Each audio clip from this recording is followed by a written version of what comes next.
guys! Welcome back to the channel. This is Little Pinay Explorer, and for today's video, we're gonna explore the requirements and process with Schengen Visa. So for us Filipino nurses here in the UK, we're usually holding a Tier 2 visa, and even though with our UK visa, we are not yet allowed to travel around Europe without a Schengen Visa. Basically, when you apply to one country, it will give you like 6 months, and then after you travel to one country, you can visit another country as long as it's within the 6 months. And as long as it's within the Schengen area. That includes France, Germany, Spain, Iceland, Switzerland, and a lot more. And you can always check it online. What are the Schengen areas that you can visit with your Schengen visa? So the best country and very common for us Tier 2 visa holders to apply to is actually France. They are known to give more. I applied for them the first time. They actually gave me 1 year. But it really depends because my friend applied. She was only given 6 months. So it really depends, I think, on whoever was checking. However, after COVID, I noticed that they only give 6 months. Regardless of your status in life, they will just give you 6 months. And I think it's because of COVID. My first application was France. Now, this is my second application. And I actually applied for Germany. There's a lot of people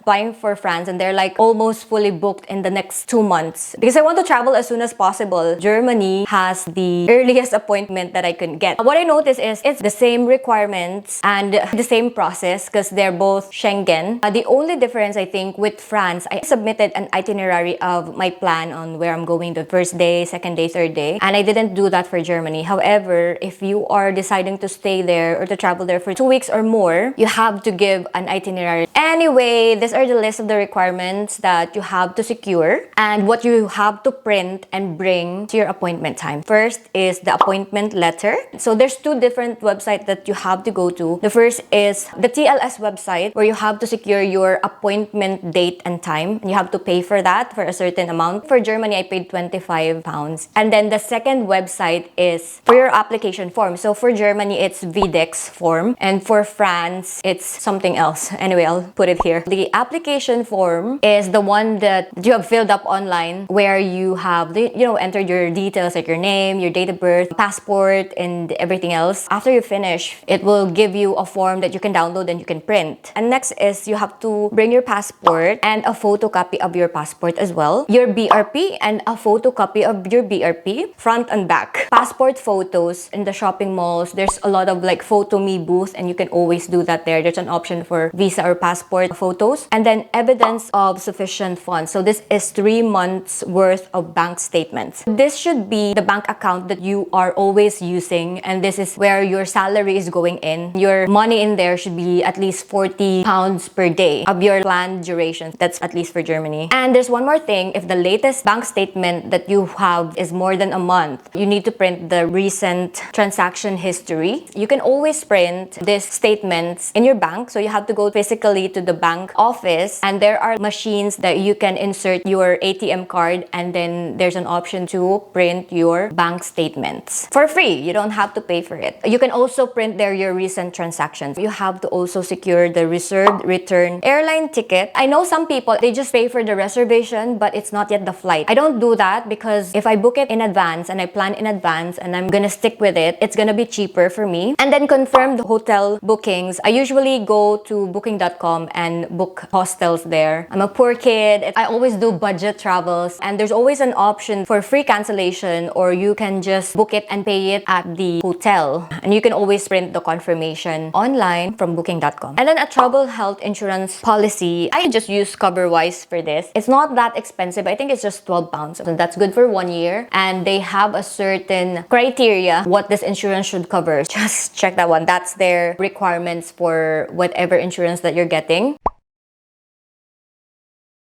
And then COE, or Certificate of Employment, you can always get this from HR. I just send an email to our human resource. I just tell them that I'm gonna travel and I just need the COE, and they will gladly give it to me. And then proof of address. So I usually use utility bill or your bank statement, because all of your bank statements, there's usually your address there. I think that's it.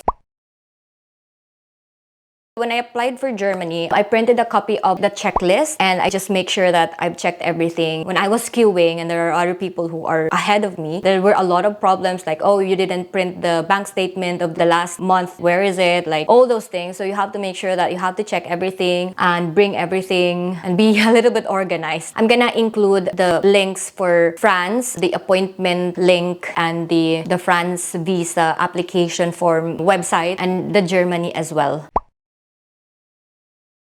By Germany, I was only given 4 months. And that is because my BRP is gonna expire next year on April. So they just gave me until March. That's like 1 month before my BRP expires. And that's why I'm gonna travel from now every month just so I can make it sulit. And I'm going to Budapest, Prague in December. In January, Switzerland. I'm so excited for Switzerland. And then Feb is Finland. So I need to do a lot of overtime so that I could afford all of this travel. But you know, happiness and mental health is more important than anything else. Travel as much as you can while young, because when you get old, even though you get super rich, if you didn't really take advantage of your youth, then what are you gonna do with the money? Actually, today I'm traveling to Germany. I'm doing solo travel, so it's gonna be exciting. Little Pina Explorer explores on a budget.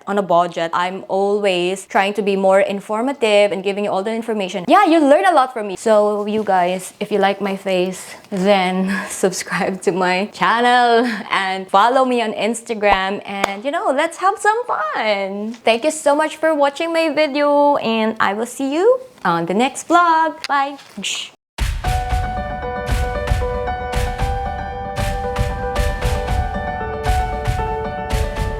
So, upon arrival in the airport, the first thing that you need to do is to get your boarding card. Look for the check-in counter specific for your flight by looking at the screen. You just need to present your boarding pass and passport at the counter. They will also check your visa here, and when everything is good, they will then give you the boarding card. The next step is security check, where you have to put all your liquids in this little bag. You can't have anything more than 100 mils. You also need to remove your gadgets such as laptops, cameras, and mobile phone from your bag and place it in a separate box. Sometimes they will ask you to remove your shoes too, so make sure to wear good and intact socks. After security check, you have to find the gate for your flight. If you're still early for your flight, you can just relax and get something to eat and then go to the gate when it's time.